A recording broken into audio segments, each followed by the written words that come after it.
क्या आप भी इस साल केदारनाथ जाने का प्लान बना रहे हैं? तो मस्ट हैव एसेंशियल्स जो आपको बताने वाला हूँ, जो आपको कैरी करनी चाहिए ताकि आपकी ट्रिप एक सक्सेसफुल हो।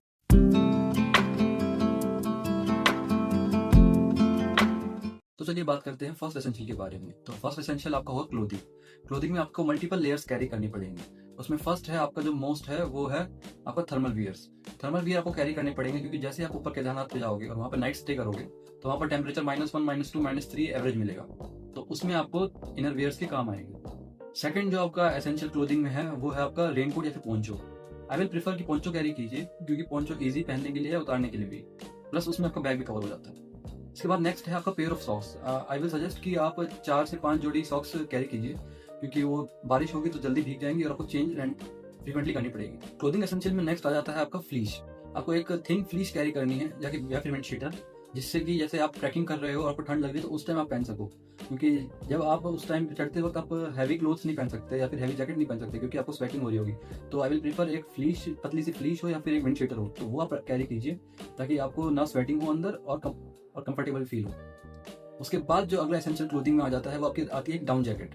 आपके पास एक जैकेट होनी चाहिए जो आपको विंड से ही बचाए और प्लस ठंड से ही बचाए। तो थोड़ी मोटी होनी चाहिए, प्लस वो हुडी टाइप नहीं होनी चाहिए। वो जैसे आपकी जो डाउन जैकेट होती है जो प्लास्टिक का जिसका आउटर शेल होता है वो होनी चाहिए ताकि वो विंड को पेनिट्रेशन होने से बचाए और आपको ठंड ना लगे। सेकंड जो आपका एसेंशियल होने वाला है वो होने वाला है फुटवेयर।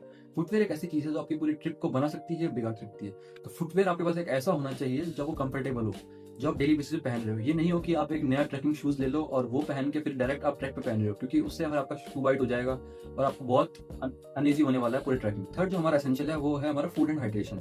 जैसे कि हमारी बॉडी एक्लेमेटाइज नहीं है तो इस हाइट पे, कि जैसे मोस्ट ऑफ द बंदे होंगे वो डेली 21 किलोमीटर तो वॉक करते नहीं होंगे।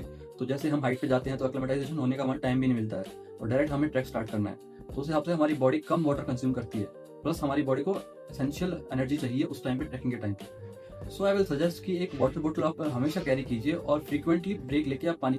जो नेक्स्ट है आपके पास वो होना चाहिए एक पावर बैंक, क्योंकि आपको कोई भरोसा नहीं है कि आपको नेक्स्ट जो इलेक्ट्रिसिटी है वो कहाँ मिलेगी। तो एसेंशियली आपके पास एक पावर बैंक होना चाहिए। उसके बाद है एक लाइट ब्लैंकेट। एक लाइट ब्लैंकेट हमारे आपके पास हमेशा होनी चाहिए क्योंकि आपको कहीं भी रुकना पड़े तो आपके पास एक खुद का ब्लैंकेट हो, और प्लस अगर आपको ठंड लग रही है तो उसके लिए आपके पास एक ब्लैंकेट होनी चाहिए, वार्म ब्लैंकेट। तो अगर आपके पास फ्रेश क्लोथ्स हो ब्रशिंग करने से पहले, और आप अगर बात लेने वाले हैं अर्ली मॉर्निंग तो आपके पास आपका सैनिटरी चीज़ें हैं, सब कुछ, ब्रश, टूथपेस्ट, ये सब आप एक किट बना लीजिएगा।